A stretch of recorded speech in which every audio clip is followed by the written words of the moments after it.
You are listening to WTUZ Radio Podcast.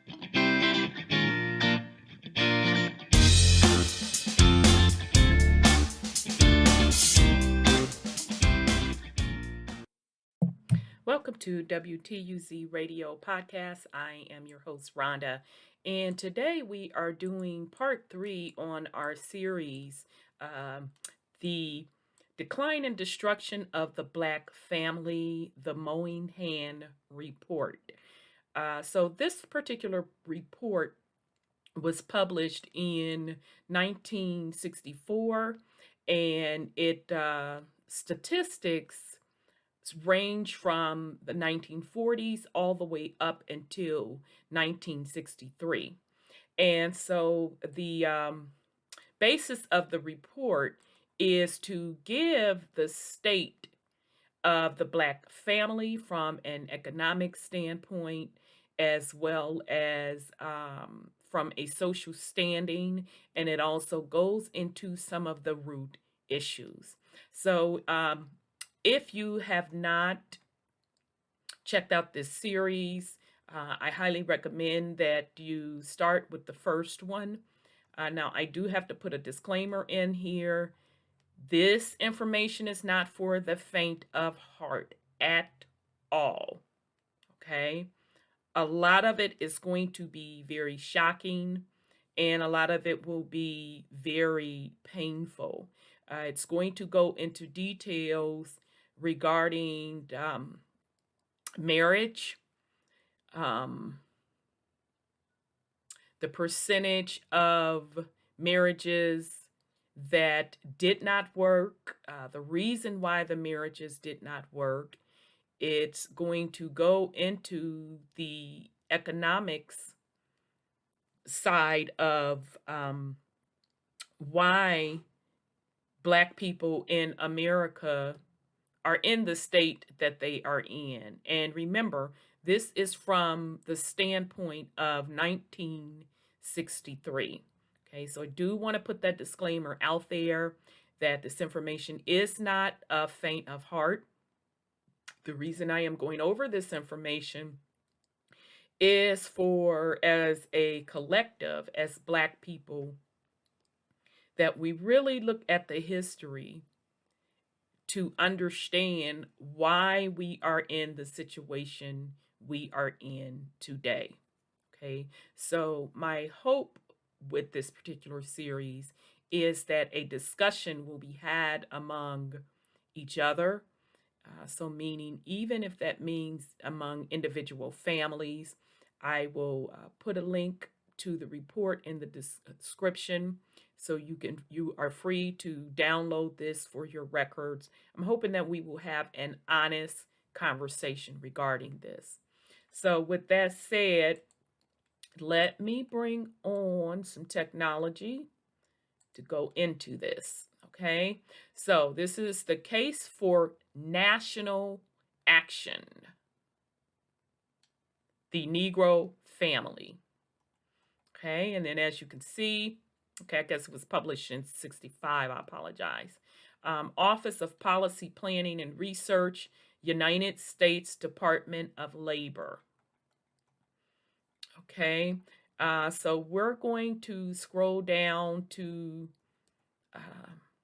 where we left off, but just to give you a view of what we went over in the first 2 episodes. We didn't go into the American Revolution. That's more from a historical standpoint, and being a researcher myself, that would have required me to bring in supplemental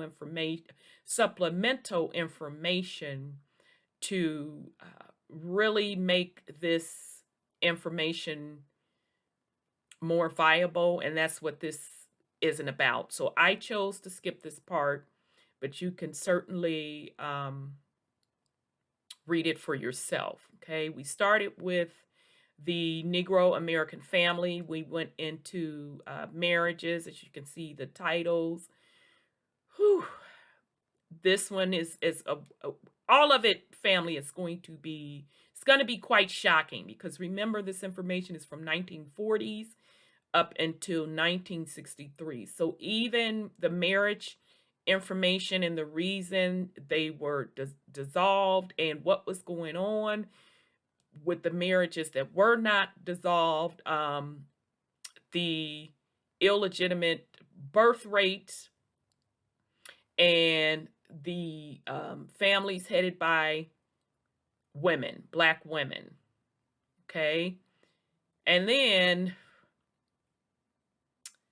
Black families and welfare. Okay. That's what we went over in number 1, in part 1. And you will be shocked on the statistics. So in part 2, again, I didn't go over slavery. I didn't go over Reconstruction because those are historical points of view, which would require me to bring in more supplemental information. And that is not the main point that I want to get out of this series. So you're free to go over that with your on your own. We went over urbanization, unemployment and poverty, the wage system, and the dimension grow. Again, very, very shocking information. They literally broke down the statistics from being in the cities, being in the suburbs, being in the country, and they compared the population of white against Black and how both groups fared out. And remember back then, you can pretty much say it was just white and Black, not the way we see today with the different categories split up. But again, it was very eye-opening. And not only did they go give the statistical differences, they also went over the root causes, which tied back to part 1, the structure and the health of the Black family. So in this particular part 3, we're going to go over the pathology. Okay? Get ready, y'all. Now remember, this is from 1940s up to 1963 data.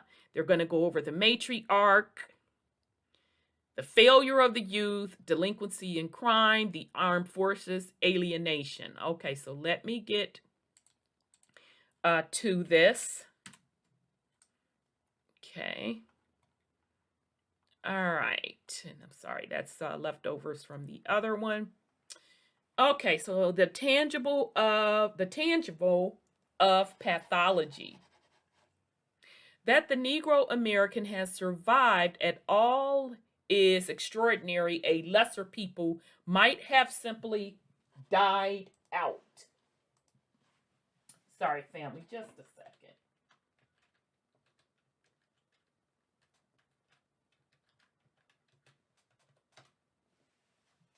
Okay, as indeed others have.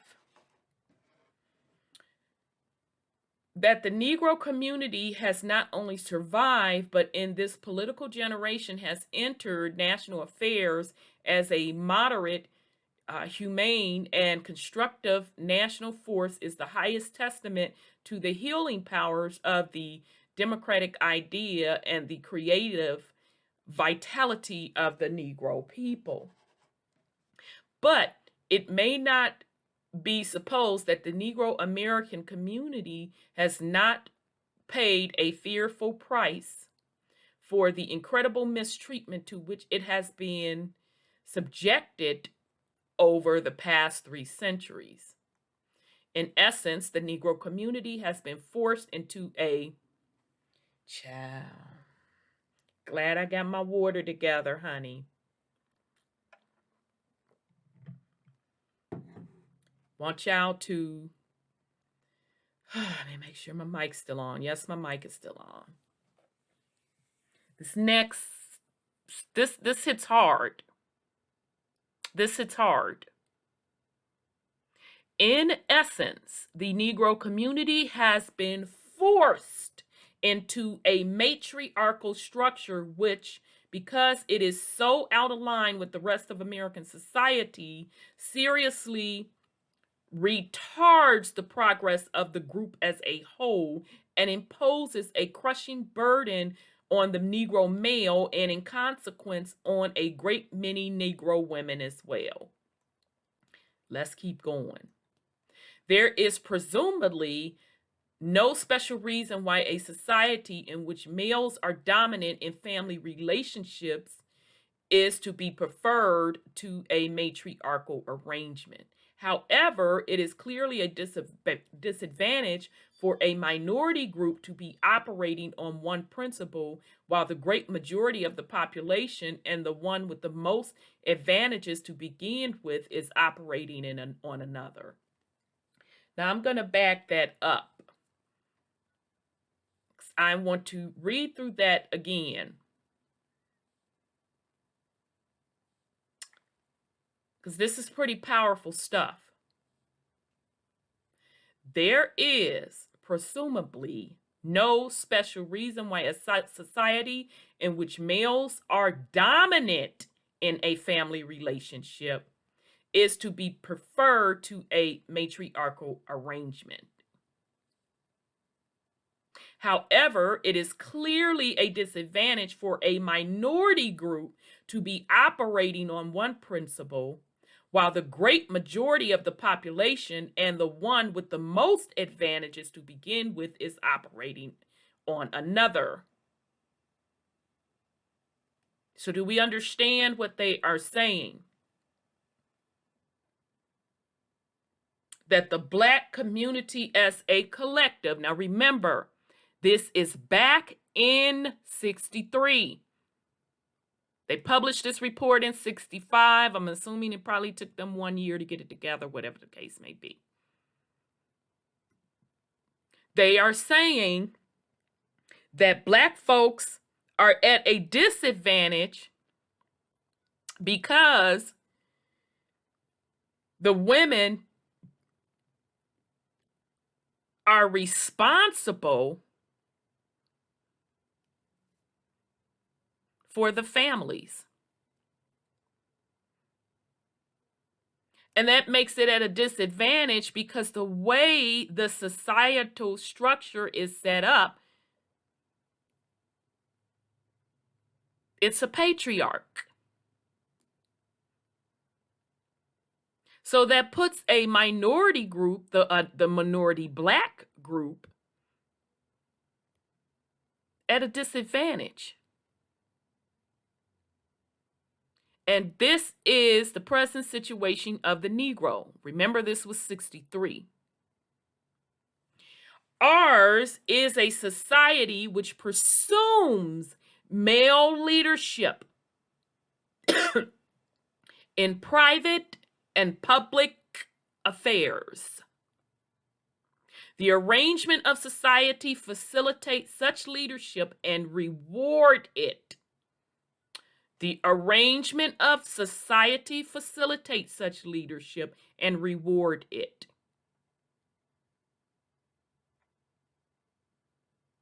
So I'm going to pause. So whom has been carrying the Black community on their back?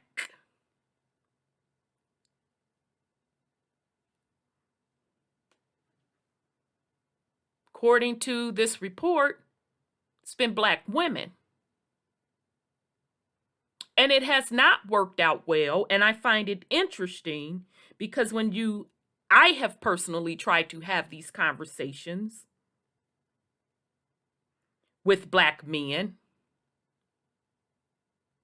And I literally state it is not working well. We need male leadership to step up and take those roles. It's a patriarch society. We need Black male leadership in a patriarch society. And the response that I get most of the time, not all of the time, because there are some Black men, and I'm going to say a small amount of Black men They get it. They understand it. Most Black men respond with what Black women are not doing well and how they need to change and step it up. But yet, this data says Black women have been carrying the community on their back. It has been a matriarchal arrangement since the 1940s. And this particular Moynihan report is only tracking from the 1940s to 1963. So in other words, if this is a patriarch society, which it is,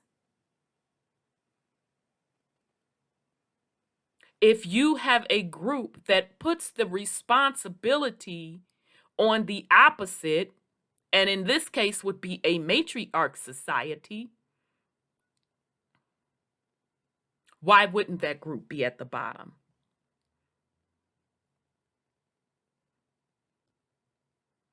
Ours is a society which presumes male leadership in private and public affairs. The arrangement of society facilitates such leadership and reward it. A subculture such as that of the Negro American, in which this is not the pattern, is placed at a distinct disadvantage. Let's continue. Here, an earlier word of caution should be repeated. There is much evidence that a considerable number of Negro families have managed to break out of the tangle of pathology and to establish themselves as stable, effective units living accordingly to patterns of American society in general. E. Franklin Frazier has suggested that the middle-class Negro American family is, if anything, more patriarchal and protective of its children than the general run of such families. Given equal opportunities, the children of these families will perform as well or better than their white peers.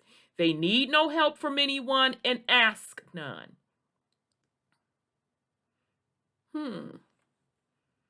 So, in other words, when you have healthy Black families, the children are able to compete, as well as the men are able to compete. They are on equal footing to the white peers. Now, of course, that's not factoring in the disadvantages of a white supremacy system, okay? But that even shows you how more resilient the Black family is when you have a healthy Black family, okay? And in this case, they're equating that to a patriarch or both parents establishing a healthy family unit. Let's continue. While this phenomenon is not easily measured, one index is that the middle-class Negro have even fewer children than middle-class whites, indicating a desire to conserve the advances they have made and to ensure that their children do as well or better. Okay? So if you want to understand what they are speaking on, you would have to go back to part 2. We go into the details of the number of children equating to salary. Okay? And if you want to understand what they are talking about in regards to the patriarch it being of more benefit to be ran the patriarch way, you need to go back to the first episode when they are giving the statistics of men being involved with the family and supporting the family financially. Okay? That is what they're talking about when they are talking about patriarch. Let's be clear. When they are speaking of patriarch, they are talking about fathers financially supporting their family. Fathers being in the household. Not the opposite, which these stats show, where fathers are not only not in the household, they are not financially supporting their children, which by default creates a matriarch. Okay, so I want us to be clear. All right. So let's move on. Okay. While this phenomenon is not easily measured, one index is that middle-class Negroes have even fewer children. I read this before, I'm sorry, than middle-class whites, indicating a desire to conserve the advances they have made and to ensure their children do as well or better. Negro women who marry early to uneducated laborers have more children than white women in the same situation. Negro women who marry at the common age for the middle class to educated men doing technical or professional work have only 4/5 as many children as their white counterparts. Okay, now the reason they are bringing this up, because again, in part 2, they gave you the statistics on the more children you have, the lower the income was. So meaning people with the most children were at those poverty levels. Okay, let's keep it going. It might be estimated that as much as half of the Negro community falls into the middle class. However, the remaining half is in desperate and deteriorating circumstances.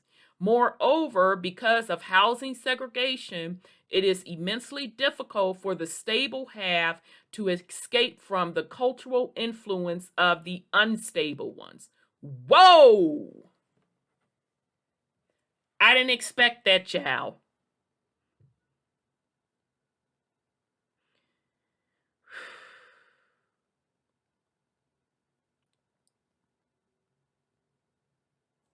Do you all understand what they're saying here? Damn. This is difficult.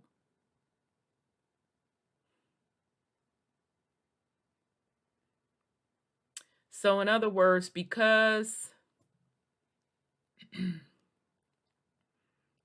ooh, sorry.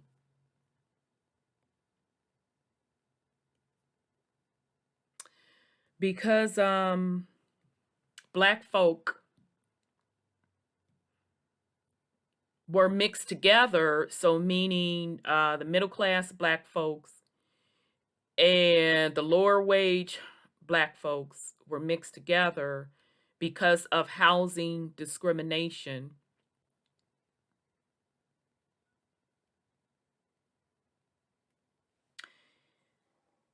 It created intercultural rifts.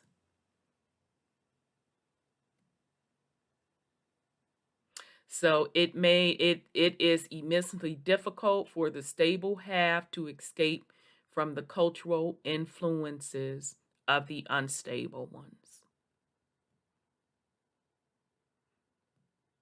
So in other words,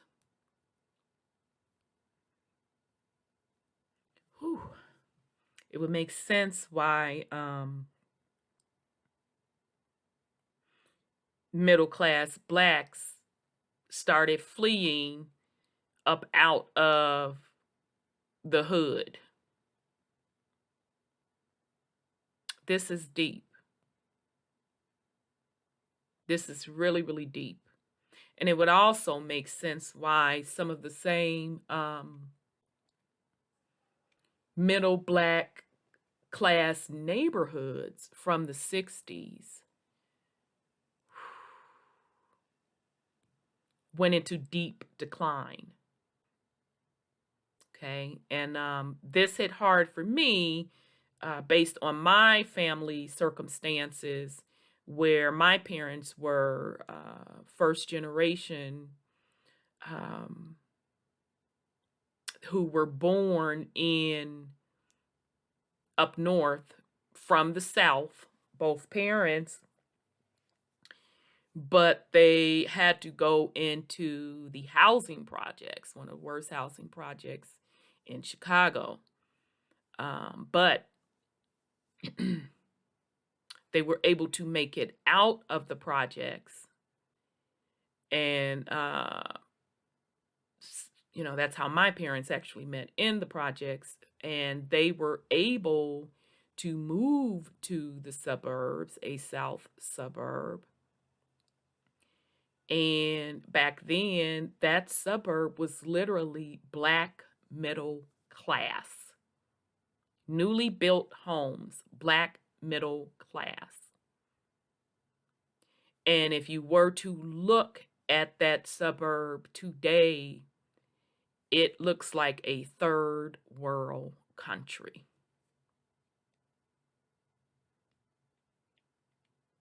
This hits hard.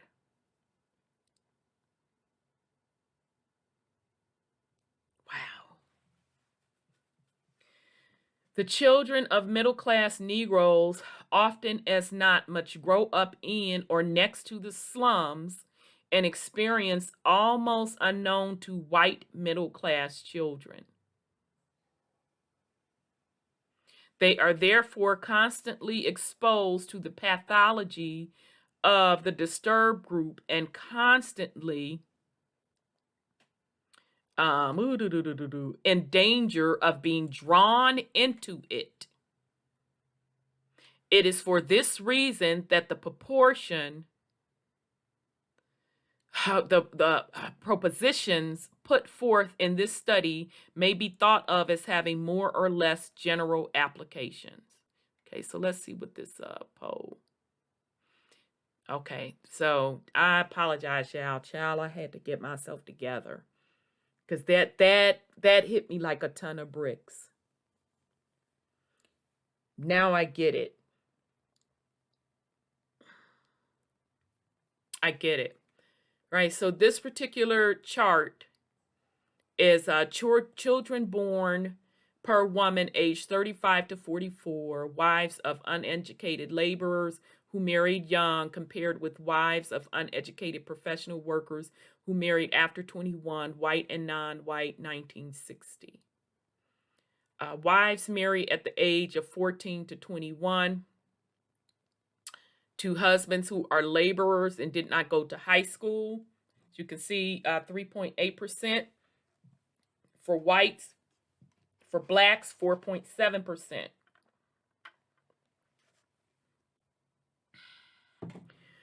Wives who married at 22, at 22 or over, to husbands who are professional or technical workers and have completed one or more year of college. 2.4% for white, 1.9% for black. That is really, really interesting, because my parents actually fit in that category, in this 22 or over Wow, this hits home. Interesting. In a word, most Negro youth are in danger of being caught up in the tangle of pathology that affects their world, and probably a majority are so entrapped. Many of those who escape do so for one generation only. As things now are, their children may have to run the gauntlet all over again.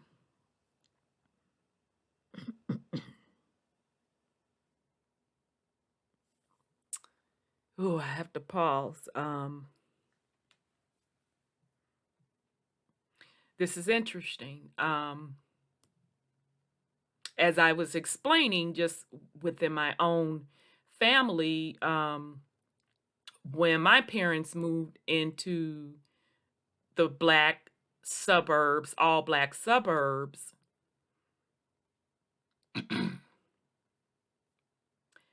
they essentially had to move us out of there.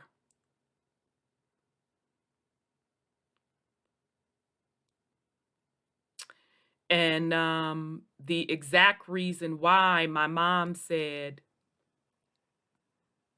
because I didn't see where you all were going to be able to benefit by completing high school, going to college, etc. And that's just not what I wanted for you all. So this is deep.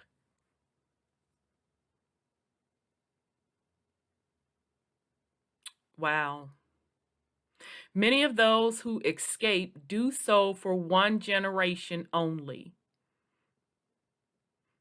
As things now are, their children may have to run the gauntlet all over again. So, in other words, if my parents would have stayed in that suburb, those are the exact conditions that we would have grew up in. That is not the least vicious aspect of the world that white Americans has made for the Negro. Obviously, not every instance of social pathology afflicting the Negro community can be traced to the weakness of the family structure. If, for example, organized crime in the Negro community were not largely controlled by whites, there would be more capital accumulation among Negroes and therefore probably more Negro business enterprises. If it were not for the hostility and fear many whites exhibit towards Negroes, they in turn would be less afflicted by hostility and fear, and so on. There is no one Negro community. There is no one Negro problem. There is no one solution. Nonetheless, at the center of tangled pathology is the weakness of the family structure. All right, so I'm just going to read that again, and I apologize, y'all. It's like being slapped in the face with a brick. I didn't expect this, and I purposely don't read ahead.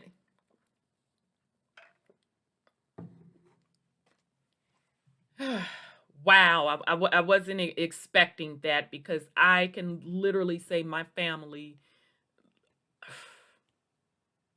lived this plight that they are speaking on.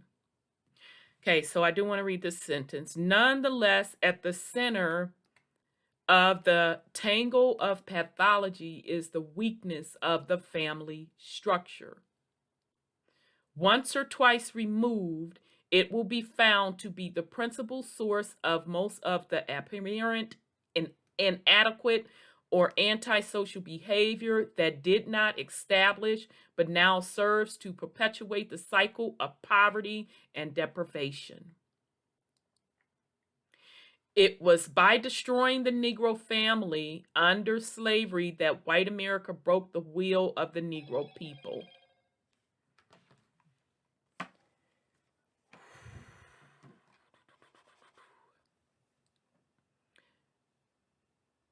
The part that really gets me is the part about the will of the people being broken. But I'll continue on. Although that will has reasserted itself in our time, it is a resurgence doomed to frustration unless the viability of the Negro family is restored. Now, again, I have personally had this conversation time and time again with Black people, and I am consistent in what I say. I always say that the root issue, of course, is self, because you have to change your consciousness. And in this case, they're saying pathology. And then you have to build strong, healthy families. Then you can control your neighborhoods. Then you can build a nation. I have been consistent with that message for years. And it is like talking to a brick wall. People immediately jump to the nation. People immediately jump to the nation and skip all past family and self. Let's continue. Matriarchy. A fundamental fact of Negro American family life is the often reverse role of husband and wife.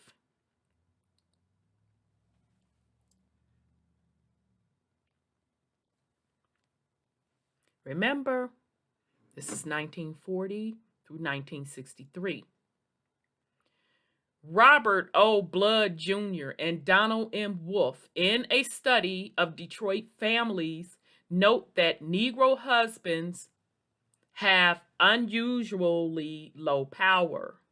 And while this is characteristic of all low-income families, the pattern pervades the Negro social structure.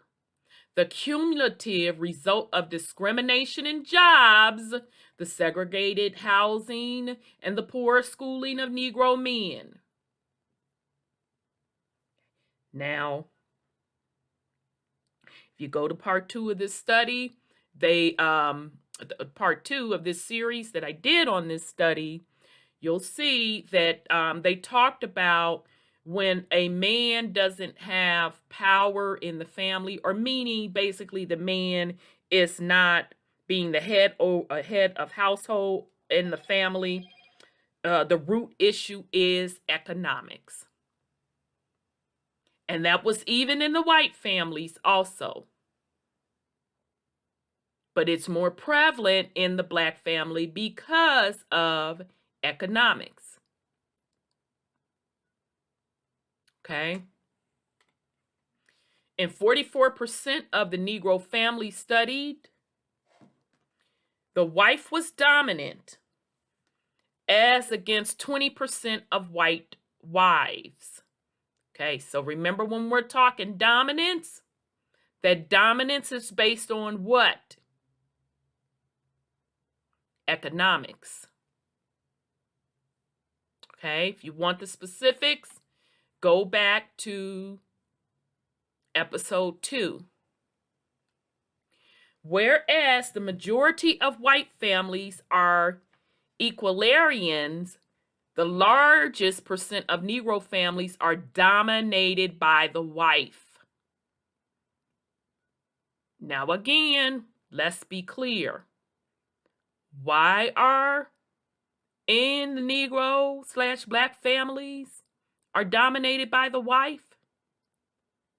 It's because of economics. The matriarchal pattern of so many Negro families reinforces itself over the generations. This process begins with education.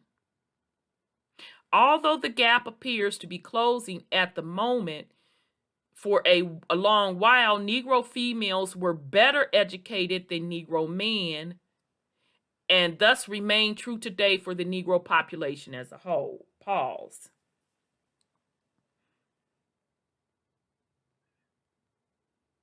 How did they say you narrow the gap? Through education. Who was getting the most education? Remember, this is 63. The Negro women.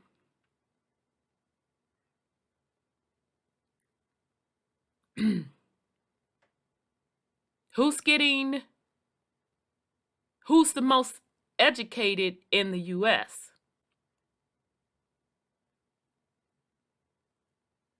The Negro women. So that would mean this gap still has not been closed today.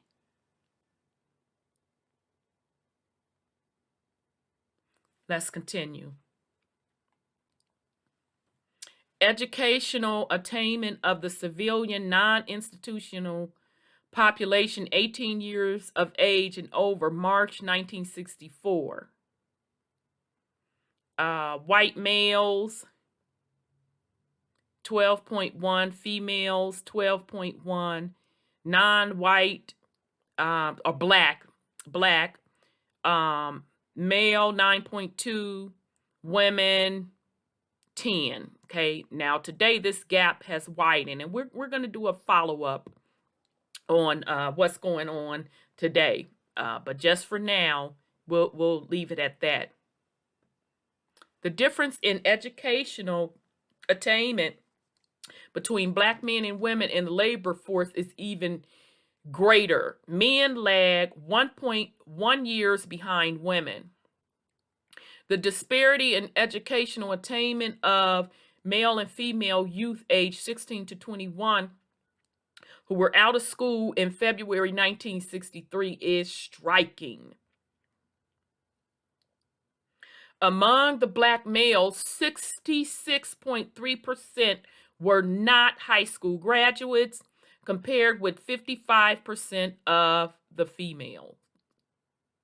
A similar difference existed at the college level, with 4.5% of the males having completed 1 to 3 years of college, compared with 7.3% of females. The poorer performance of the men, I hate to say male and female. Okay, so the poorer performance of the men in school exists from the very beginning, and the magnitude of the difference was documented by the 1960 census in statistics on the number of children who have fallen one, who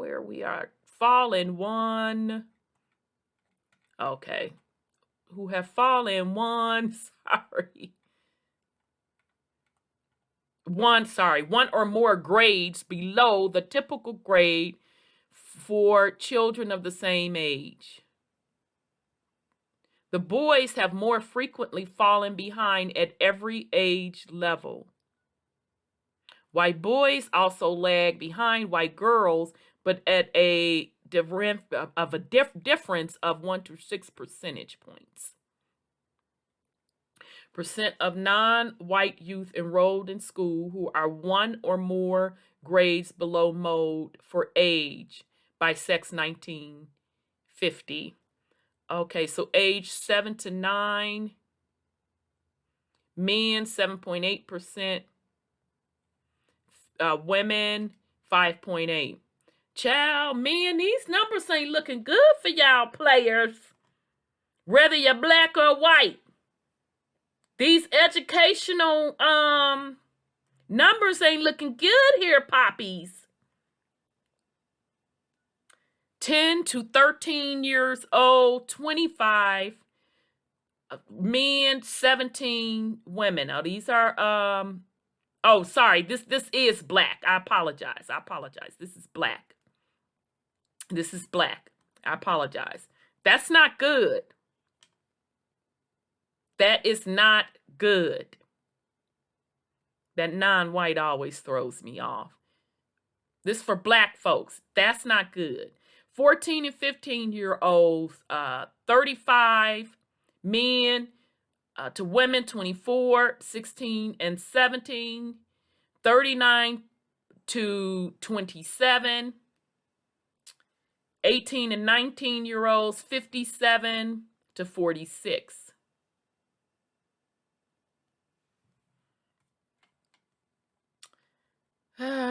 Shoot. Yeah, because if you look back over at this number of who was graduating with years complete, if you look at the white numbers, they were even. So they were graduating high school. But black women beat black men. So black men, for the most part, were only getting to freshman year, and black women were only getting to sophomore year.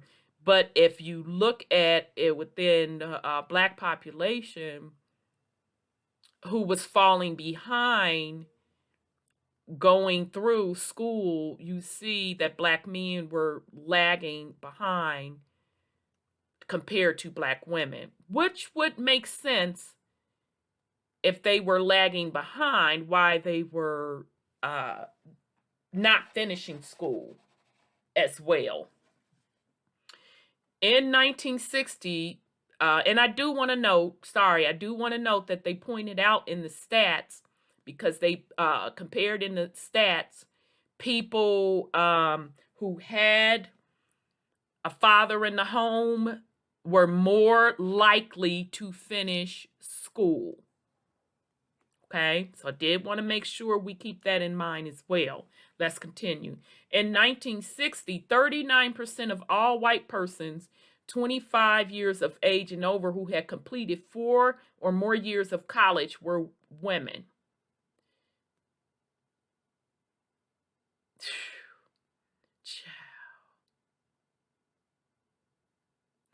You mean to child, black women? Sisters. I'm getting ready to read this.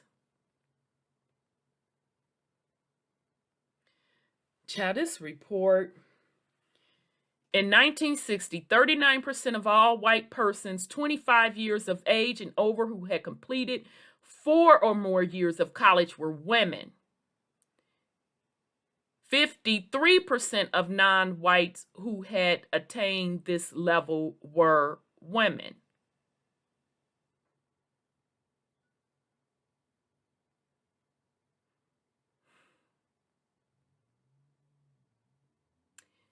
So 39% of the white population were completing college, but 53% of black women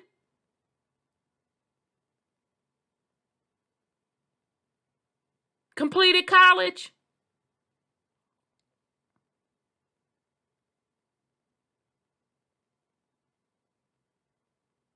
So when I made the statement that black women get the most degrees today, you mean to tell me that was the case back then?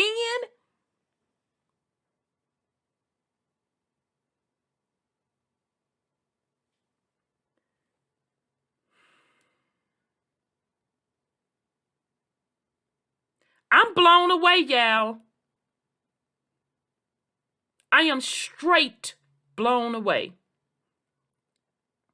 So you mean to tell me that even back then, with black women being under the same conditions as black men, were getting more degrees and then getting more degrees than the white folks that were under better conditions?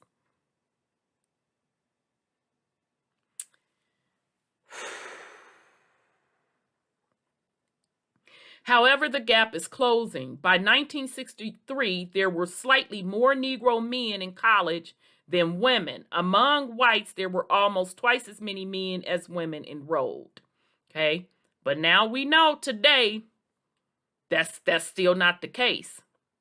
Black women still lead in getting those degrees. Black women are the fastest group who are growing small businesses and starting small businesses. Hence is why there was that financial company Goldman Sachs is setting aside billions to invest in black women, black entrepreneurs. Do you all understand why they were doing that? Why they would do that? If black women have been leading, getting degrees since the 60s, under the conditions that they've had to face while leading single households, why wouldn't they make that investment? There is much evidence that Negro women are better students than their male counterparts. Daniel Thompson of Dillard University, in a private communication on January 9, 1965, writes, as low as the aspiration level among lower-class Negro girls, it is considerably higher than among the boys. For example, I have examined the honor rolls in Negro high schools for about 10 years. As a rule, from 75 to 90% of all Negro honor students are girls. Child. For enrollment of civilian non-institutional population in college by sex in 1963.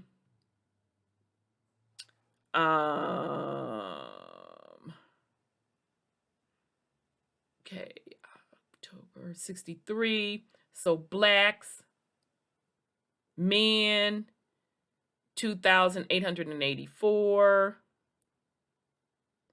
Number of enrolled, 149. Percentage of youth 5.2. Female or women, black women, 3,000 and something. Number enrolled, 137. So that's 4.1. White males, 21,000. Oh, this is the population. This is the number of enrolled. Okay. So the white males, 2,500. So 12%. The population, white women, 20,000. Number enrolled, 1,400. 7%. Okay, so I guess above. Okay, so based on these numbers, the white folks that were in college definitely blows away the black people in college. And you can see that even black men were slightly more were enrolled in college than black women. But out of the group, this group right here, 39%, so out of the white group, although they had the largest number of folks enrolled in college, they had a completion rate of 39%. But out of the entire group, the completion of Black women were 53%. Whoa, okay, let's just keep going. Dr. Thompson reports that 70% of all applications for the National Achievement Scholarship Program financed by the Ford Foundation for Outstanding Negro High School graduates are girls, despite special efforts by high school principals to submit the names of boys. Well, sorry, y'all. I know some people are going to say, well, they were targeting the Black boys. Okay, but if most of the honor roll students between Black girls and Black boys were Black girls,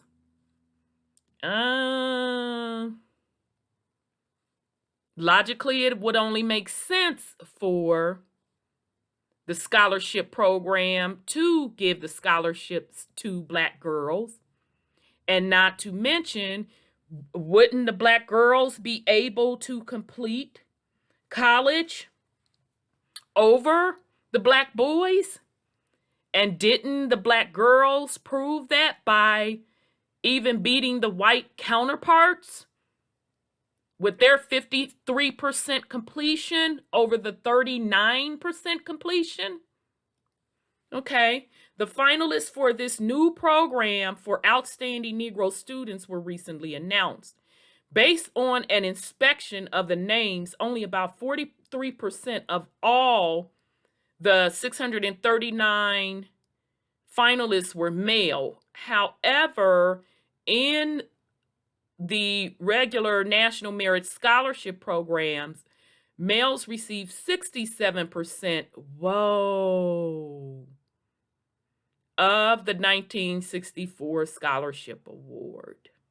Okay, so they gave them more on the National Merit Scholarship Program. Now, take a sip of this water. Let me tell you something. Ford, they're a business. Businesses look at return on investment. So that tells me Ford looked at the numbers and said the Black girls are a better investment. So we're going to award the scholarships to them. This National Merit Scholarship, although the numbers for the Black boys were lower, they gave them a higher percent of scholarships, I am assuming, to give Black boys an opportunity to catch up.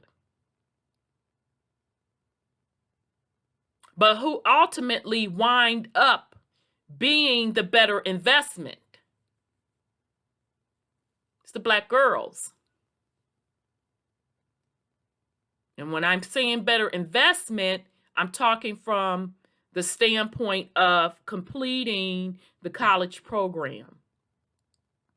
So hence, back to my original point, with Goldman Sachs' recent announcement of investing billions in Black women, they're not doing it out of spite. They're not doing it just to be doing it. They are doing it because they're saying, who's going to give a return on investment? Let's continue.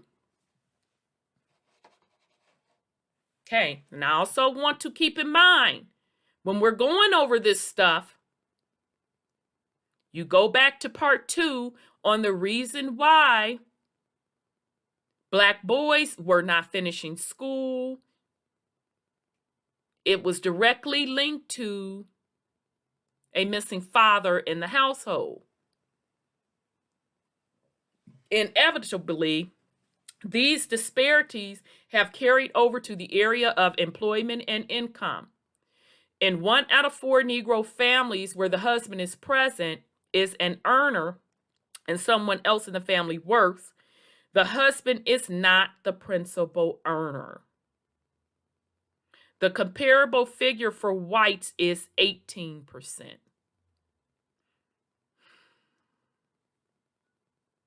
Wow. More important, it is clear that the Negro women have established a strong position for themselves in white-collar and professional employment, precisely the areas of economy which are growing more rapidly and to which the highest prestige is accorded. That should make more sense.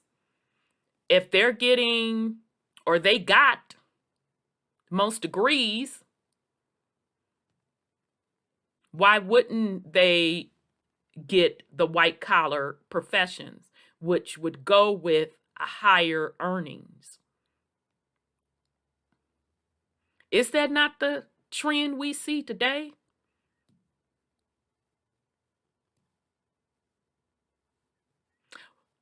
Why are we not understanding in the Black community as a collective why Black women are higher white-collar professionals?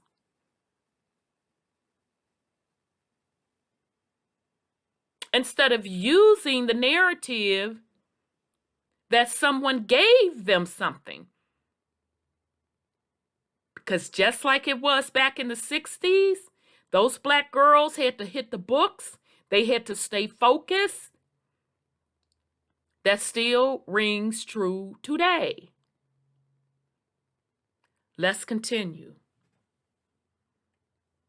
The President's Committee on Equal Employment Opportunity, making a preliminary report on employment in 1964 of over 16,000 companies with nearly 5 million employees, revealed this pattern with dramatic emphasis. In this workforce, Negro males outnumber Negro females by a ratio of 4 to 1. Yet, Negro males represent only 1.2% of all males in white-collar occupations, while Negro females represent 3.1% of the total female white-collar workforce.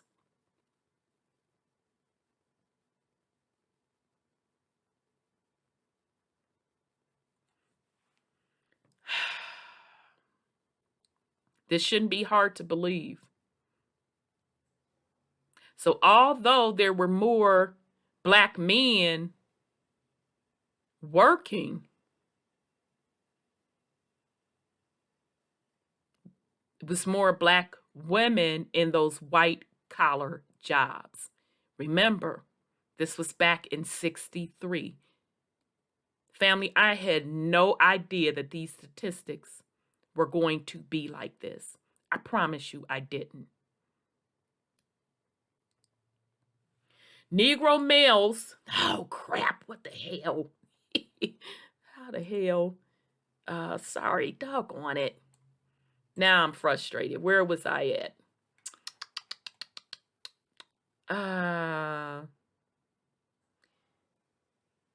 Okay, where was I at? Okay, sorry. I don't know how I jumped back up here. My mouse hit something. Bear with me. There we go. Ooh, child. I did not expect this, family. I did not expect this. Negro males represent 1.1% of all male professionals, where Negro females represent roughly 6% of all female professionals. I didn't expect this.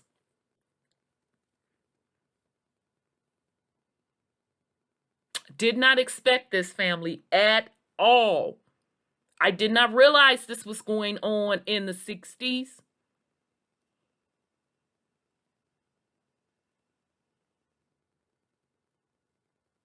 So where, as a collective in the Black community, this narrative is coming from that white men are giving Black women something.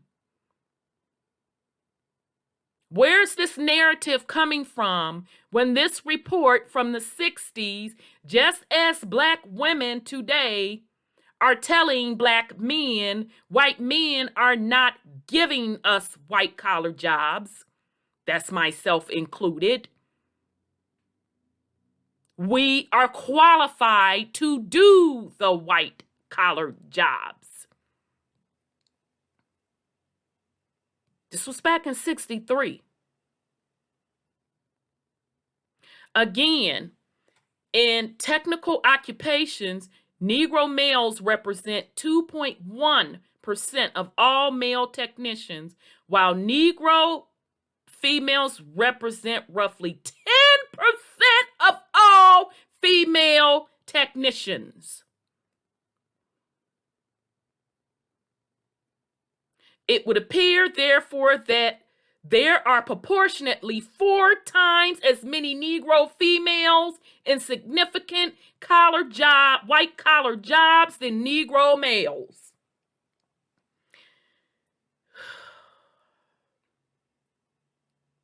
Now, I don't know if they mean technical or technicians. They're talking about technical jobs.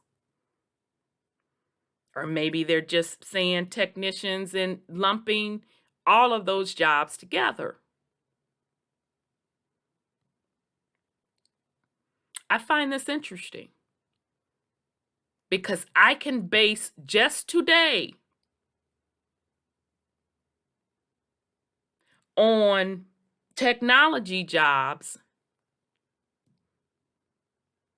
When you look at the Black collective, it's mostly Black women.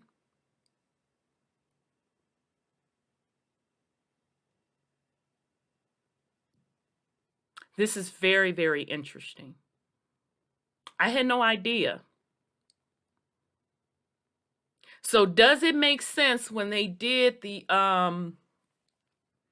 program regarding about the Black women who were in the NASA program, who were the mathematicians, giving them the formulas, and the one part that I was just jumping for joy when they showed the sisters that were able to learn the IBM programming language.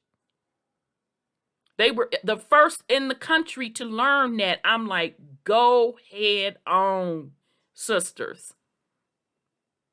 But I did not realize that that was heavy across the board in white collar jobs.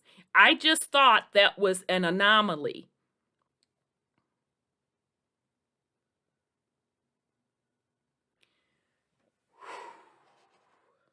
Let's continue.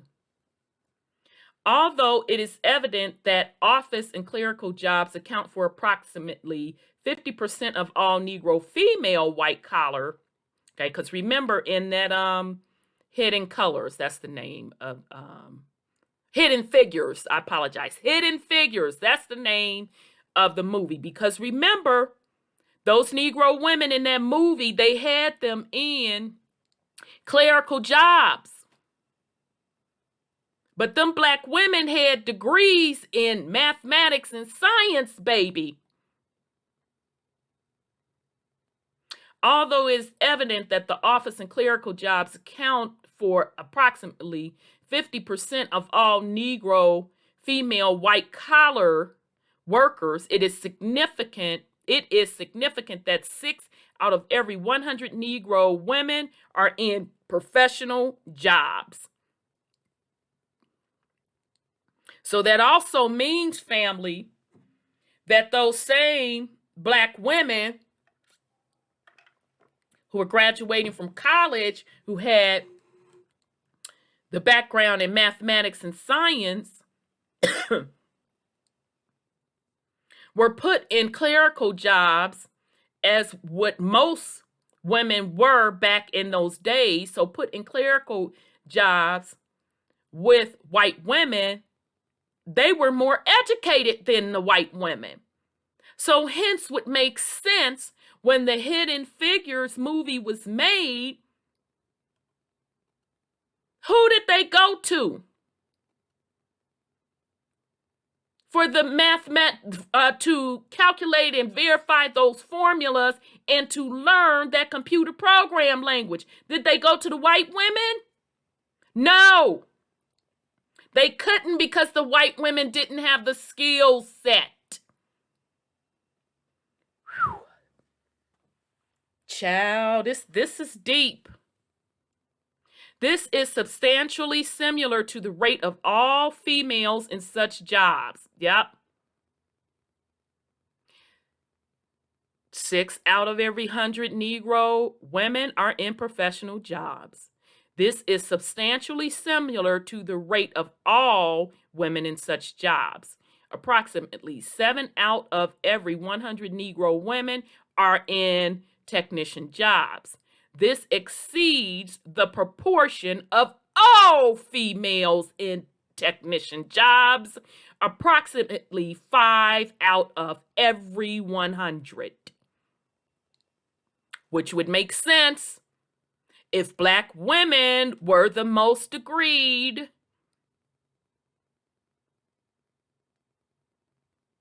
That would make sense. So meaning they had the skill set to fill those particular technician jobs.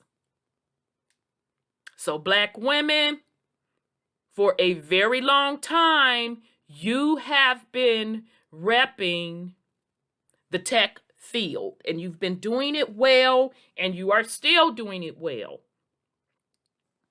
And I am here to tell you, as a Black woman in that field, that not only have we been champion for other Black women to get in the field, I have personally done it myself, mentored a few Black women to move into the technical field.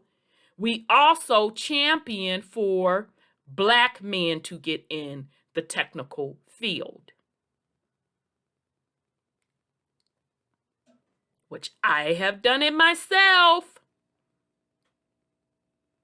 All right, so let's look at this up here.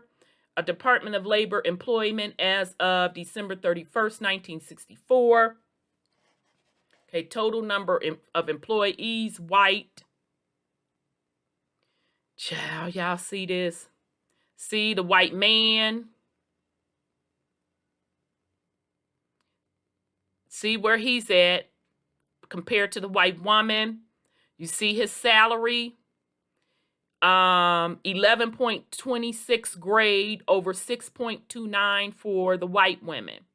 Let's get to Black folk. Child.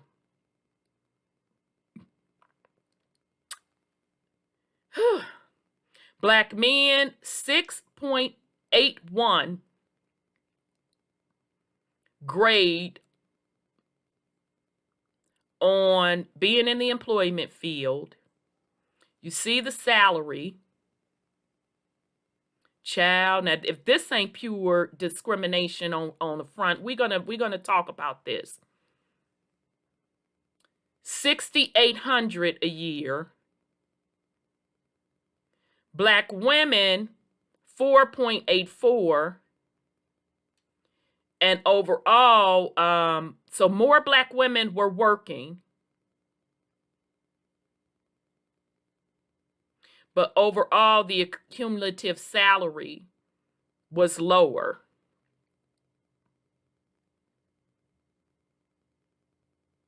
But yet, Black women led in having more college degree education. Child, let's just keep going.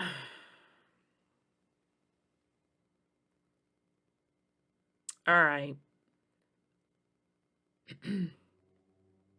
This pattern is to be seen in the federal government, where special efforts have been made recently to ensure equal employment opportunity for Negroes. It didn't look like it up there on that chart, but okay.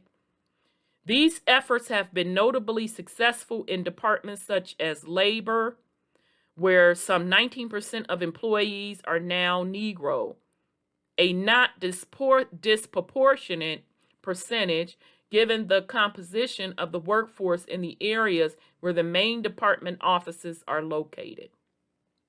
However, it may well be that these efforts have redounded mostly to the benefit of Negro women and may even have accentuated the comparative disadvantage of the Negro men. Okay, right? So I can see as a Black collective, and specifically Black men, pulling this particular narrative saying that the federal government stepped in and gave Black women more jobs than Black men. No, that wasn't the case. Black men definitely got more jobs. The problem was it was the type of jobs Black men were getting versus Black women. And that was not based on the federal government purposely giving Black women jobs over Black men. It was based on education, skill set. 70% of the Negro employees of the Department of Labor are women, as contrasted with only 42% of white employees.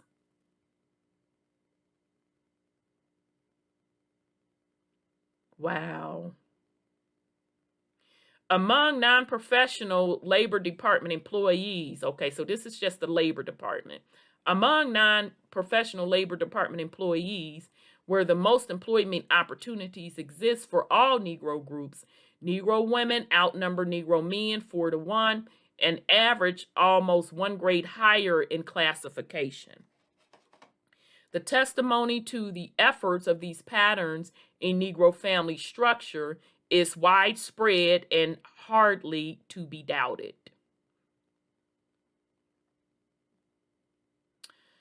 Whitney Young. Historically, in the matriarchal Negro society, mothers made sure that if one of their children had a chance for higher education, the daughter was the one to pursue it.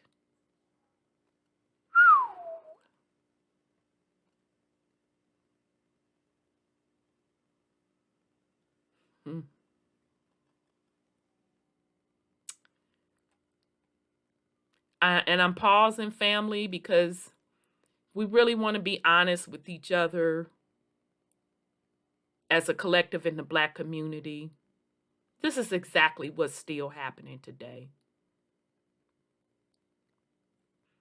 The effects on family functioning and role performance of this historical experience, economic deprivation, is what you might predict.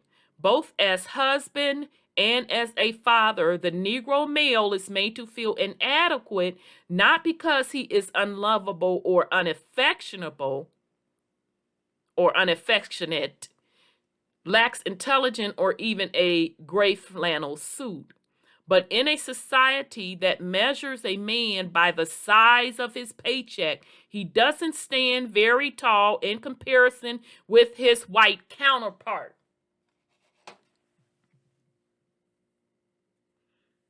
Now, if we want to be honest with each other in the Black community as a Black collective, I'm going to read that again. Because when we run this narrative that Black women have been given much more over Black men,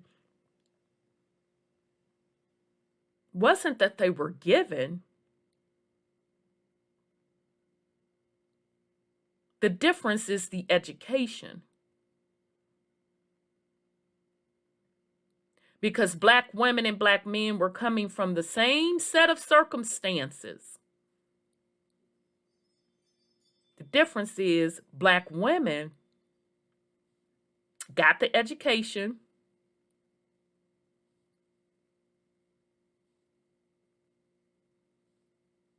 And the reason the Black community is called matriarch, it is economics.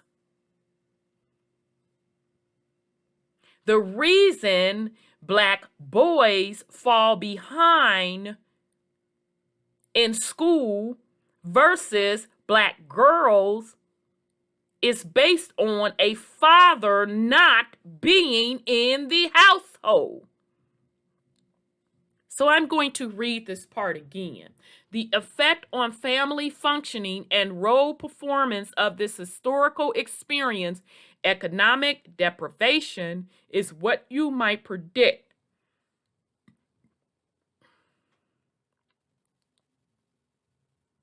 So why can't the Black collective honestly have this conversation?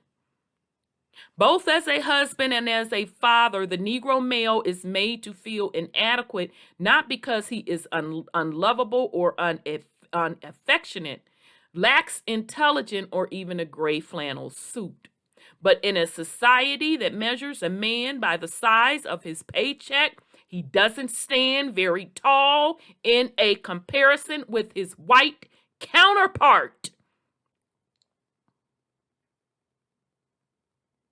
To this situation, he may react with withdrawal, bitterness towards society, aggression, both within the family and racial group, self-hatred, or crime. Now, as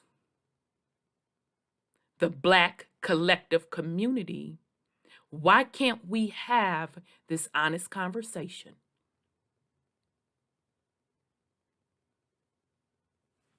Let's continue. Or he may escape through a number of avenues that help him to lose himself in fantasy or to compensate for his low status through a variety of exploits. Let's get to Thomas Pettigrew. The Negro wife in this situation can easily become disgusted with her financially dependent husband, and her rejection of him further alienates the male from family life. Embittered by their experience with men, many Negro mothers often act to perpetuate the mother-centered pattern by taking a greater interest in their daughters than their sons. That's deep. Why, as a Black collective community, can't we have these honest conversations? Denton Brooks. In a matriarchal structure, the women are transmitting the culture. Dorothy Height. If the Negro woman has a majority underlying concern, it is the status of the Negro man and his position in the community and his need for feeling himself an important person, free and able to make his contribution in the world society in order that he may strengthen his home. Why, as a Black collective community, can't we have these honest conversations?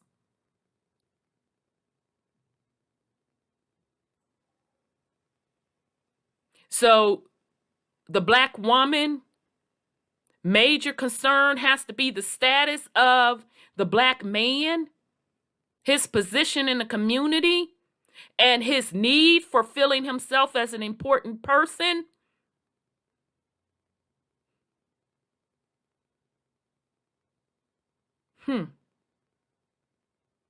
That seems exactly what folks are what we're dealing with today in the Black collective community.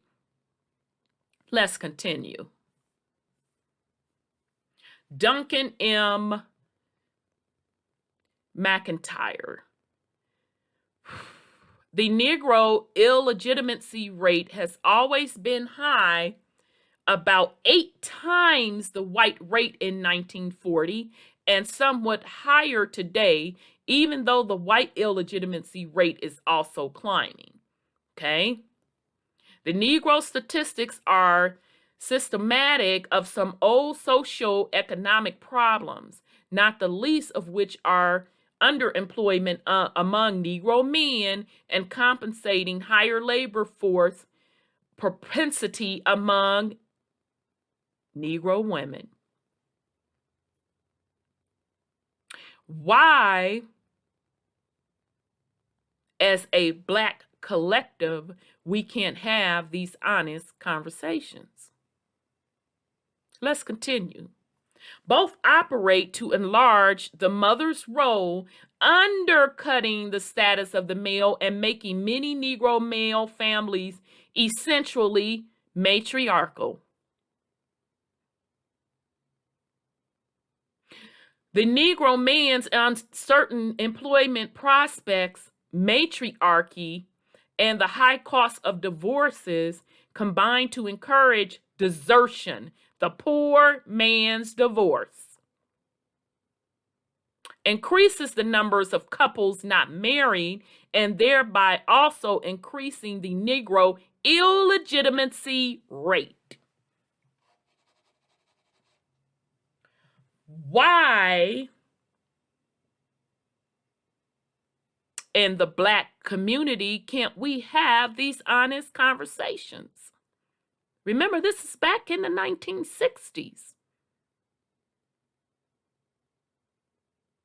So in other words, they're saying that because of economics, the woman's role or matriarch society is larger. So it's diminishing the role of the Black man because he doesn't have great employment. Essentially, what is his role? So if they are married, they can't afford to really get the divorce, so they desert. They desert their family, which hence in the statistics above, why the desertion rate among Black married couples were so high. And then also, it's the reason why Black couples don't get married in the first place. It's because of economics. Because of the status of the Black man economically in the larger society. It is because the status of the Black man's competitiveness to his white male counterpart. So hence, the illegitimacy rate or children born out of wedlock increasing. And so now we can fast forward 50 plus years later. Now the number of married Black couples are lower than the illegitimacy or out of wedlock born children.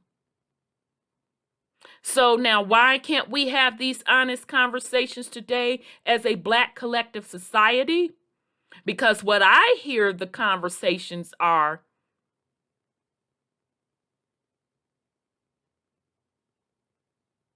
it's everything else but economics. The Black man's economic status in society, the Black man's economic status to the white man, his counterpart economic status.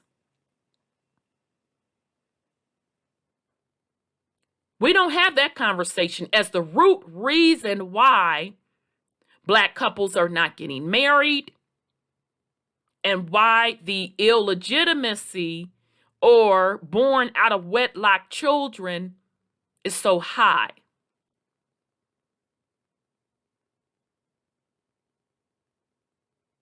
But what I do hear is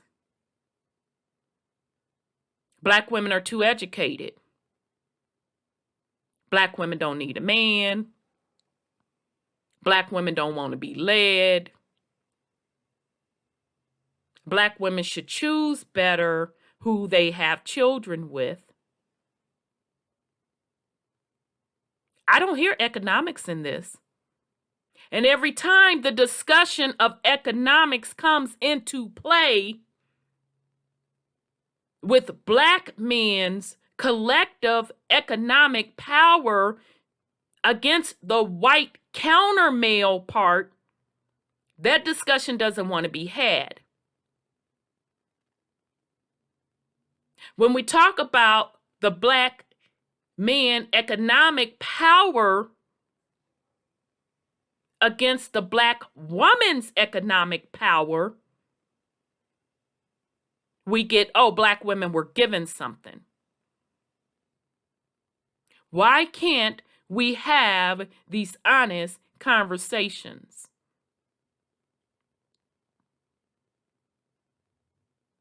This is not about putting or pitting Black men against Black women. These are the statistics. This is what the Black collective community has been living since 1940.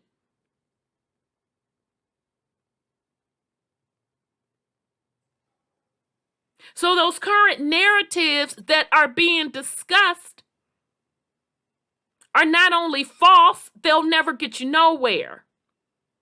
Because the root issue, the root problem as a Black community collective, it does not want to be discussed.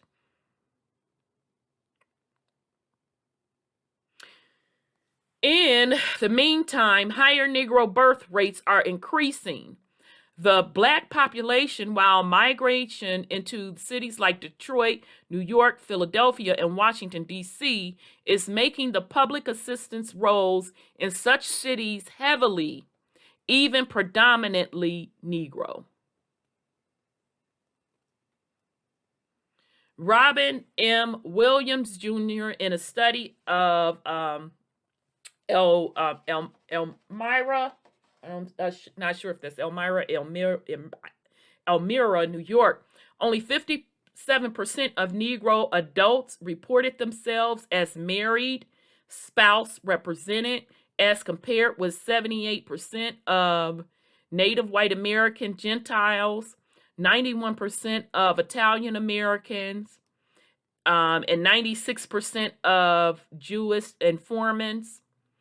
Of the 93 unmarried Negro youths interviewed, 22% did not have their mother living in the home with them, and 42% reported that their father was not living in their home.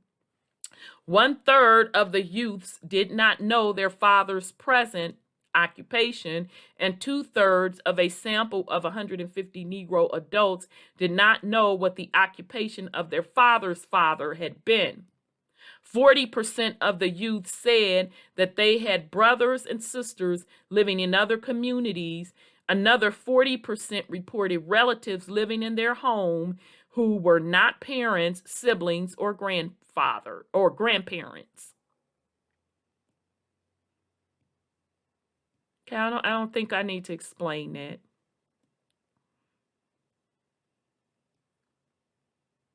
Clearly a broken down family structure in the Black community.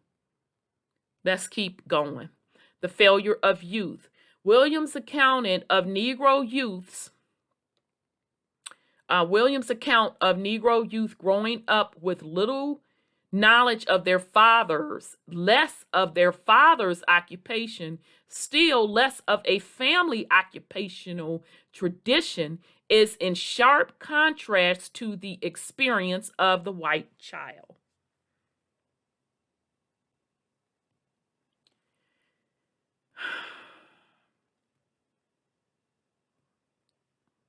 So do we not understand in this report why Black boys fall behind at a very early age, why Black boys turn into Black men who are still behind and who cannot economically compete with their white counterparts, who cannot even really economically compete with Black women, who cannot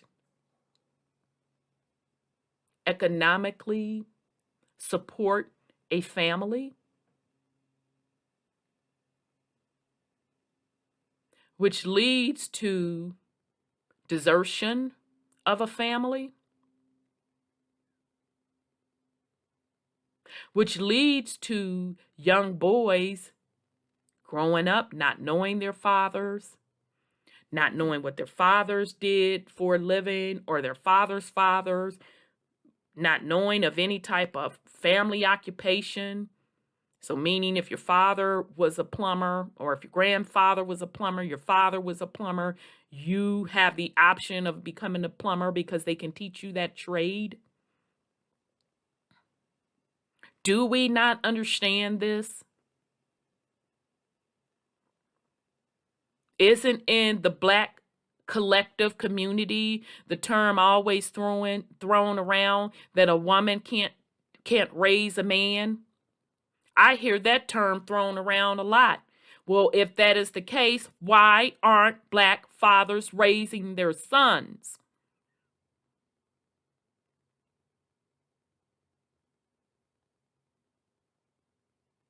Because of economics? Okay. So how do we change that? Don't we change that through education, through having intact, healthy families? We don't change that by single-parent households. And we're not talking about single-parent households where both parents are still co-parenting in a healthy way, because that is possible. Where the father is actively involved in his children's lives, where the father is actively financially supporting his children. That's not what we're talking about here. When we're talking about single-parent households, we're talking about where the father has deserted the family. From a financial standpoint, as well as involvement. The white family, despite many variants, remains a powerful agency not only for transmitting property from one generation to the next, but also for transmitting no less valuable contracts within the world of education and work.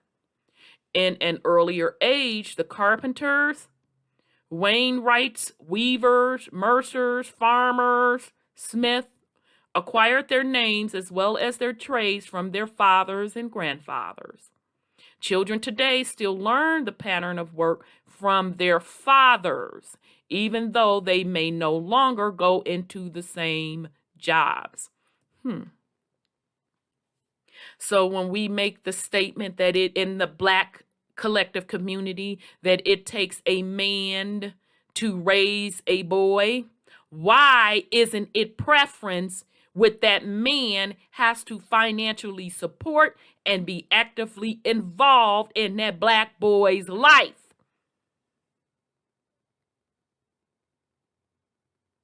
Why isn't that discussion being had?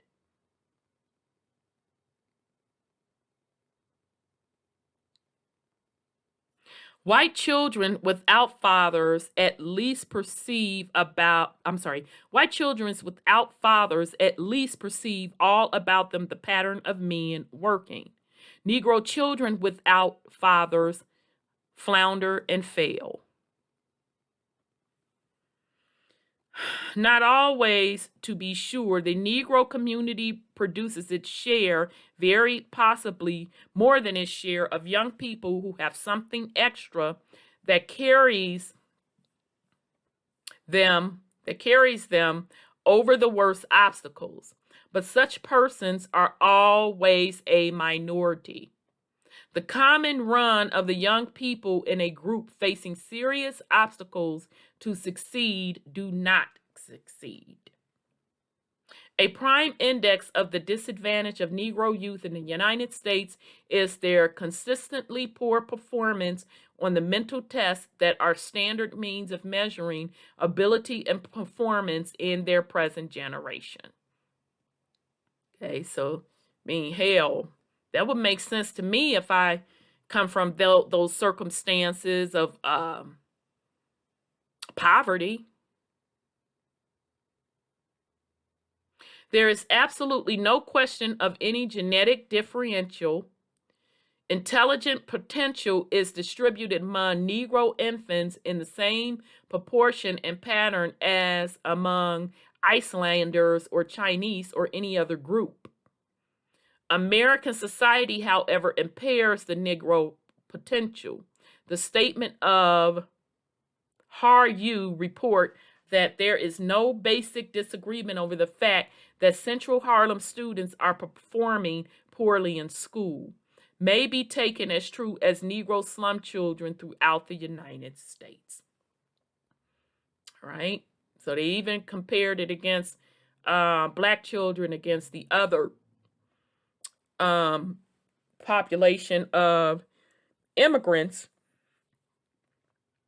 the Chinese and Icelanders, and the Negro children still came out lower. It's because of the family structure. It's not because of intelligence. By the 8th grade, Central Harlem pupils' average IQ was 87.7 compared to the national norm of 100. Okay. All right. We're going to continue. Ooh, child. 8th grade children in Central Harlem have a median IQ of 87.7%, which means that perhaps a third of the children are scoring at levels perilously near, near to those of retardation. IQ declines in the first decade of life, rising only slightly thereafter. The effect of broken families on the performance of Negro youth has not been extensively measured, but studies that have been made showed an unmistakable influence. Ooh.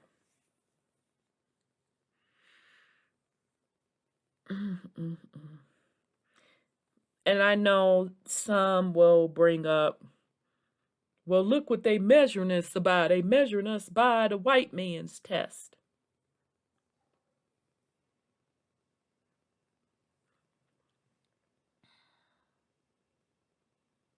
That very well may be.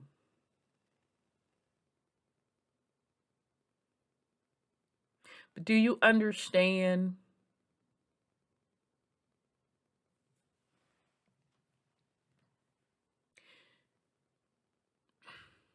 that it's much, much deeper than that?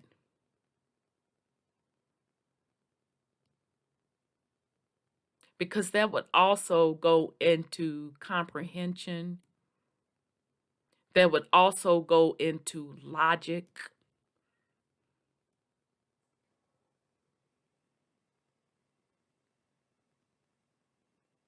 That would go into reading. That would go into mathematics.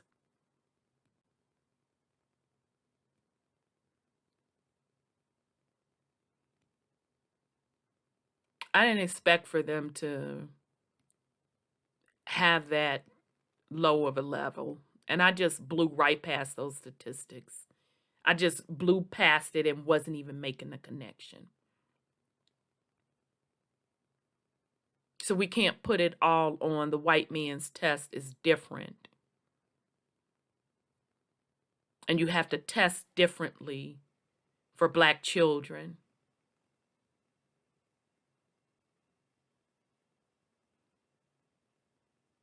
Even if they were to test differently for Black children, how is that going to make Black children competitive?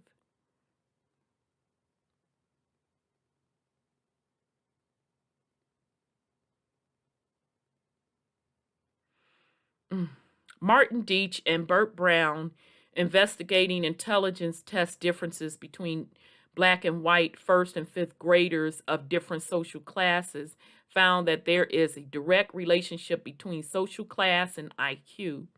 As the one rises, so does the other, but more for whites than Blacks. This is surely a result of housing segregation referred to earlier, which makes it difficult for middle-class Negro families to escape the slums. Let me pause.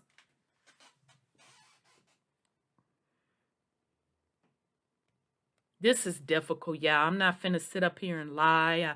I apologize for keep stopping. It's difficult, fam.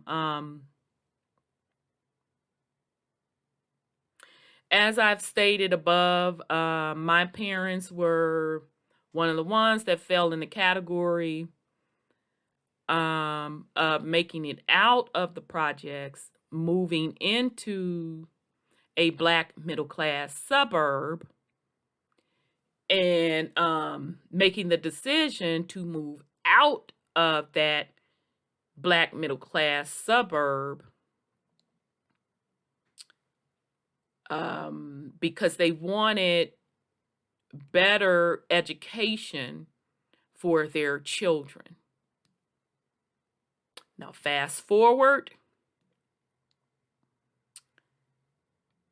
to their children, which is myself and my brothers.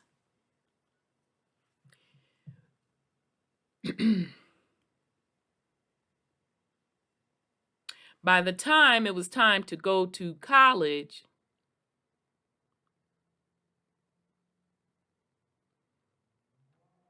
and you meet up with some of the other Blacks in college,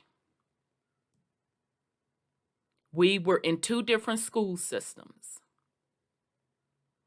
Okay.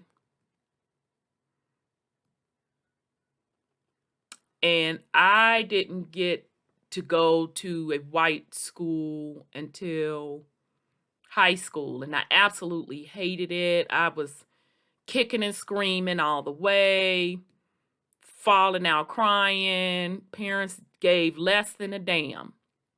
Okay. My brother's middle school for them. So by the time I went to college, it was the first one to go.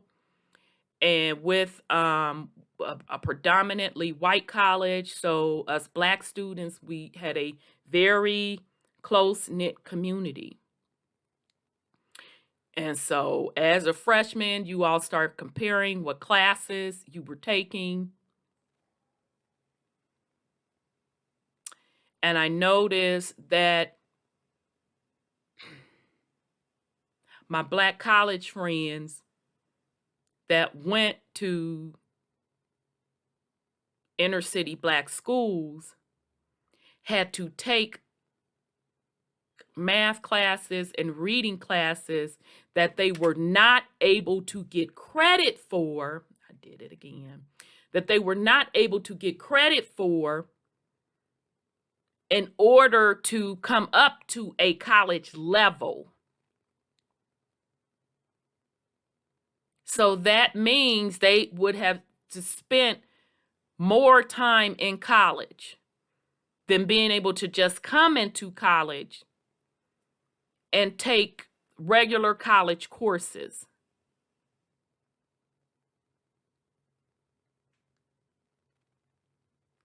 That again, was like a brick, a slap in the side of the face with a brick. Now, I would never admit that to my mom. Even to this day, she'll probably know it now. But I would never admit that shit to her because, you know, she was ultimately right from an educational standpoint. Okay. Now, the good news is once they got past those initial classes, they were fine. Okay. They were fine. But that just goes to show you the difference in the educational level coming out of an inner city school versus coming out of a white school.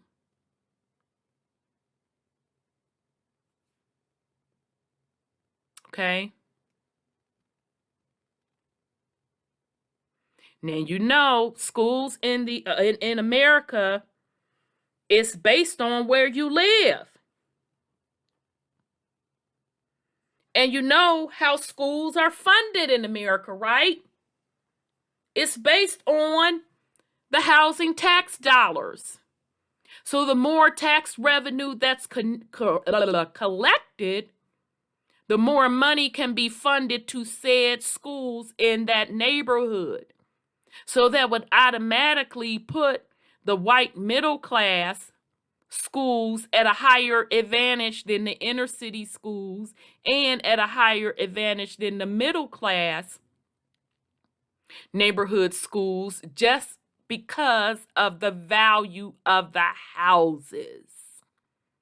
Hence, them saying in this particular study, this is surely a result of housing segregation referred to earlier, which makes it difficult for middle-class Negro families to escape the slums.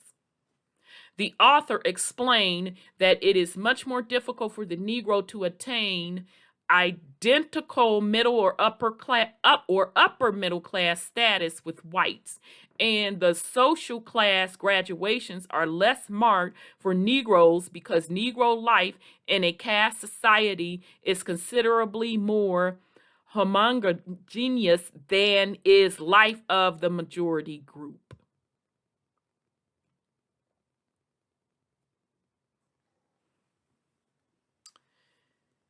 Okay. Therefore, the author looks for background variables other than social class, which might explain the difference. One of the most striking differences between the Negro and the white groups is the consistently higher frequency of broken homes and resulting family disorganization in the Negro group. Father absent from the home. Lower social class level, white 15.4%. Blacks 43%. Middle social class 10% for white folk, 27% for black people. Remember, we're going over fathers absent from the home. Higher social class, 0% for white folks, 13% for black folk. So again, as a black collective, why can't we have these honest conversations on the devastating impact of absent fathers in the black household? I'm talking honest conversation, not that bull crap narrative that's running around. I am talking honest conversations with data and statistics. Further, they found that children from homes where fathers are present have significantly higher scores than children in homes without fathers. Father present, mean intelligence score 97.83. Father absent, 90.79. And to be honest, that's still pretty good for father absent. And I'm assuming that's because the Black women are bringing up that number to the 90% level. The influence of the father's present was then tested within the social classes and school grades for Negroes alone. Well, that was overall. I'm sorry. So I can't even say that about Black women because they're saying, wait a minute, let me make sure. From home where fathers are present. Okay, so yeah, that's overall. So I can't even bring Black folks in there. So that's overall. Okay. The influence, so that's everybody. The influence of the father's presence was then tested within the school, within the social classes and school grades for Negro alone. They found a consistent trend within both. Okay, so just for clarification purposes, the father present, 97%, that's overall. That's for everybody. Father's absence, 90%. I still say that 90% is pretty high, but remember, this is going on the overall, so this is white people boosting up this score. Okay, but even with that overall, that 90% is still shockingly high. All right, so let's look at how Black folks fared. They had to study Black folks separately. Mean intelligence scores of Negro children by school, grade, social class, and presence of the father. Okay, so category social class and school grades. Okay, so in the lower social class, grade 1, fathers present, 95.2%, fathers absent, 87.8%. Grade 5, 92.7%, with fathers present, father absent, 85.7. Okay, so do very well with the dad being present. And then this is grade, so these are the babies, grade 1 and 5.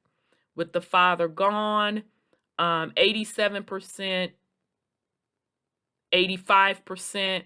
So right there, you can see just by the first grade and the 5th grade, Black children would be lagging behind. But let's go on. The middle class, Black middle class, grade 1, 98%. With the father present. And remember, this is going on intelligence scores. With the father absent, 92%. Grade 5, 92%. With the father present. Okay, why is it dropping off?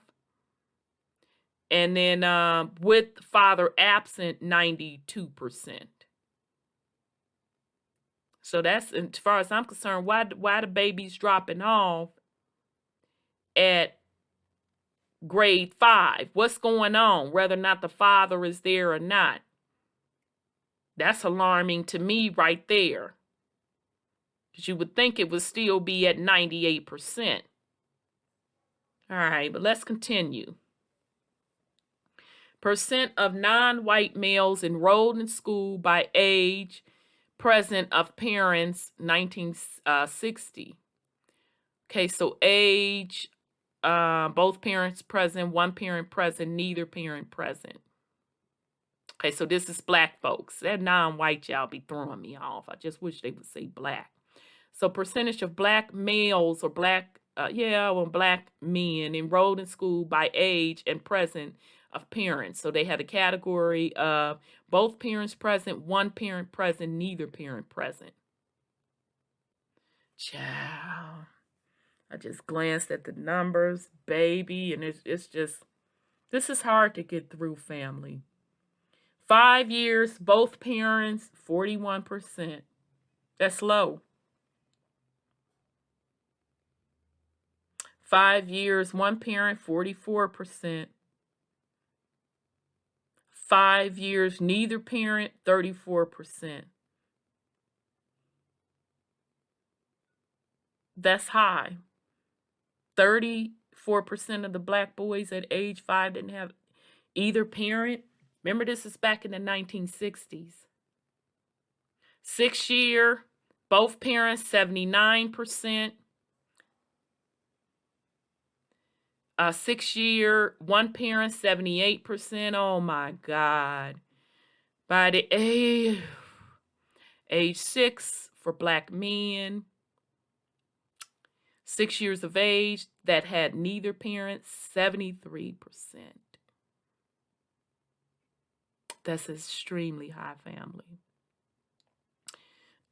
7 to 9 years old, both parents, 96%. 7 to 9, one parent, 95%. 7 to 9, neither parent, 93%. 12 to 13-year-old, both parents, 96%. Remember this, these are black boys. 12 to 13-year-old, 95% for one parent. 10 to 13-year-olds, neither parent, 93%. 16 and 17-year-old black boys, both parents, 78%. 16 and 17-year-old, one parent, 72%. 16 and 17-year-old black boys, 63%.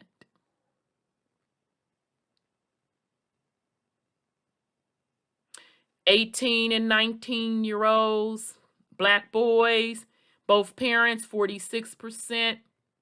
18 and 19-year-olds, one parent present, 40%.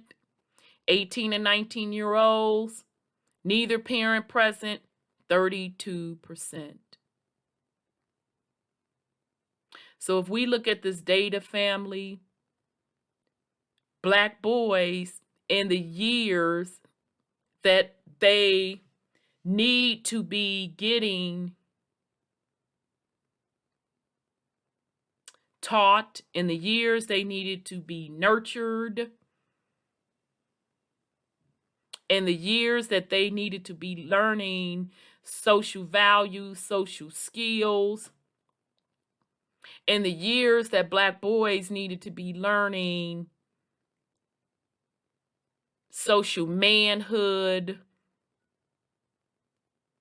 the values of manhood. So from 6-year-old to 17,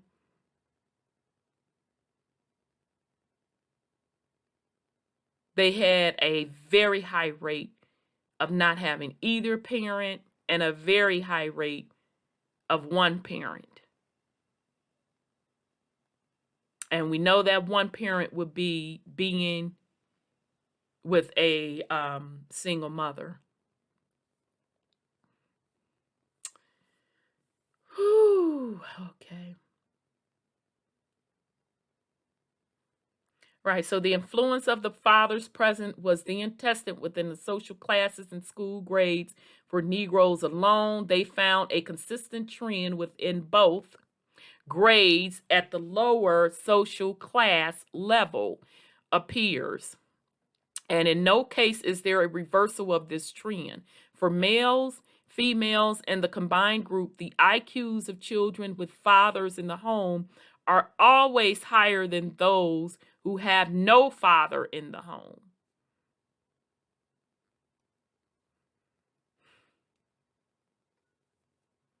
We'll just read that again. For males, females, and the combined group, the IQ of children with fathers in the home are always higher than those with no father in the home. Just go back to this. It shows it clear as day. The author says that broken homes may also account for some of the differences between Negro and white intelligence scores. The scores of fifth graders with fathers absent were lower than the scores of first graders whose fathers absent. And while, wait a minute, let me read that again. The scores of fifth graders with fathers absent were lower than the scores of first graders with fathers absent. And while the author point out that it is a sectional data and does not reveal the duration of the father's absent, what we might be tapping is the cumulative effect of fatherless years. This difference in ability to perform has its counterparts in statistics on actual school performance. Black boys from families with both parents present are more likely to be going to school than boys with only one parent present, and enrollment rates are even lower when neither parent is present. Absolutely. That makes sense. When the boys from broken homes are in school, they do not do as well as the boys from whole families. Grade retardation is higher when only one parent is present and highest when neither parent is present. Okay? So that argument of the white man's test, that's only a small percentage of it. It's not so much the white man's test as it is as Black children not being able to compete because of broken homes. And specifically, Black fathers not being in the home. The loneliness of the Negro youth in making fundamental decisions about education is shown in a 1959 study of Negro and white dropouts in Connecticut high school. Only 29% of the Negro male dropouts discussed their decision to drop out of school with their fathers, compared with 65% of the white males. 38% of the Negro males were from broken homes. Would make sense, because if daddy ain't around, how the hell can you discuss that with him? In fact, 26% of the Negro males did not discuss this major decision in their lives with anyone at all, compared with only 8% of white males. Okay, so when we're throwing around this phrase as the Black collective community, that it takes a man to show a boy how to be a man, that rings true. But you have to own all of that. So meaning a Black man must be present in order to raise his son. A study of Negro apprenticeship by the New York State Commission Against Discrimination in 1960 concluded Negro youth are seldom exposed to influences which can lead to apprenticeship. Negroes are not apt to have relative, friends, or neighbors in skilled occupations, nor are they likely to be in secondary schools where they receive encouragement and direction from alternative role models. Within the minority community, skilled Negro models after whom the Negro youth might pattern himself are rare, while substitute sources which could provide the direction, encouragement, resources, and information needed to achieve skill craft standing are non-existent. Percent of non-white males enrolled in school, or Black men, percent of Black men enrolled in school who are one or more grades below for age by age group and present of parent. Oh, child, this gonna be the last one. I literally got a headache. This has been emotionally draining. Apologize in advance if I'm jumbling up these statistics, child. and have to keep going back over it. This is a lot. We're gonna stop it right after we break down this chart, and we'll pick back up on delinquency and crime in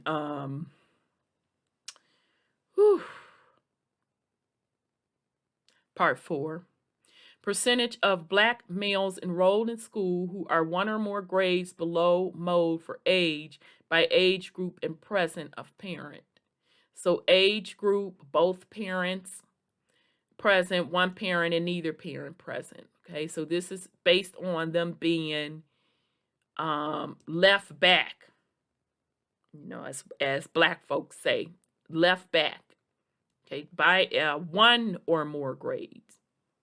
So age group 7 to 9 year old, the both parents 7%, 7 to 9 year old one parent 7.7%, 7 to 9 year olds 9% with neither parent. 10 to 13 year olds, both parent presence, percentage that will be left back at least one grade or more, 23%. So that jumped significantly, fam, even with both parents in the house. So what was going on from the time once they get 12 to 13 that the gap widened even with both parents in the home? But we'll continue. So for Black boys 12 to 13 year olds with one parent in the household, for them to be one or more grades behind, 25%, with no parents or neither parent present, 30%.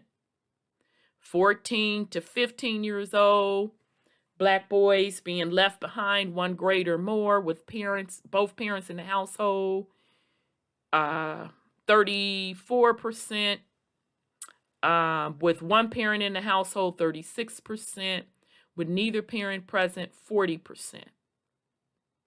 16 to 17 year old with both parents present, Black boys being one grade or more behind, it's 37%.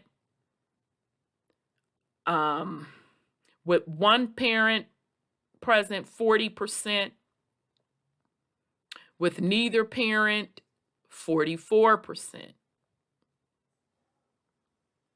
These are high numbers, family, for Black boys getting left behind in school. And as you can see, the jump started. So by the time they hit age 10, the numbers just keep increasing. 18 to 19 years old for Black boys getting one or more grades behind in school. Both parents, 60%. One parent, 65%. Now this is interesting. Neither parent present, 46%. So would it not make sense? I would be interested in know what was the difference between the Black boys with neither parents having a lower percentage of being behind in school than the ones with parents and with one parent. That's an interesting number. But nonetheless, do you see why Black boys would drop out of school the most, and why Black boys would not qualify for higher education if they have a high percentage of being left behind in school? And the decline started at age 12. And it just grew across all categories, whether or not it was both parents present, one parent present, neither parent present. This is a very, very, very telling chart.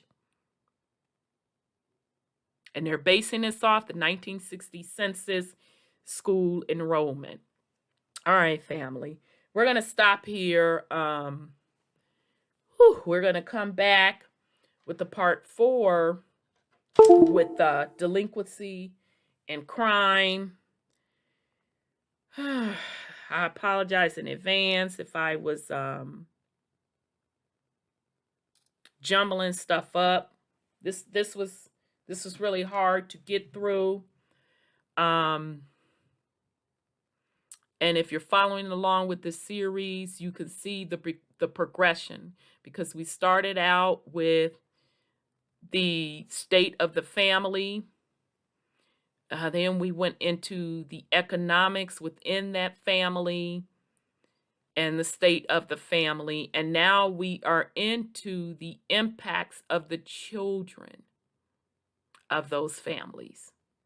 So we're going to come back. Next week, we'll come back with part 4. We're going to get into delinquency and crime. Ciao.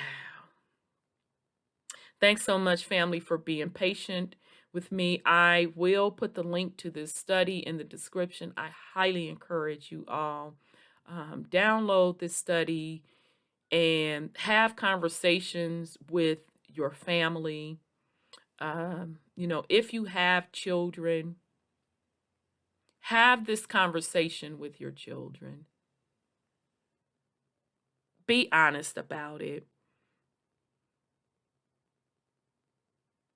Women that are single mothers, you're heading the household, go through this study with your babies. Go through it. Have those honest conversations. Yep, it's going to be a cry fest. Because at least they'll have this knowledge and they'll understand as they're navigating through life how certain decisions will certainly impact them. Black men, download this study and have this conversation. To be honest, this study among Black men, you should be able to take this report and you should be able to have conversations. You don't even have to involve us women. You don't have to involve us women in this discussion. Take the report and have the conversation among Black men.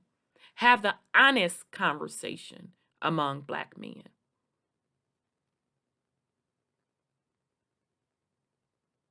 Black men, if you have children, have this honest conversation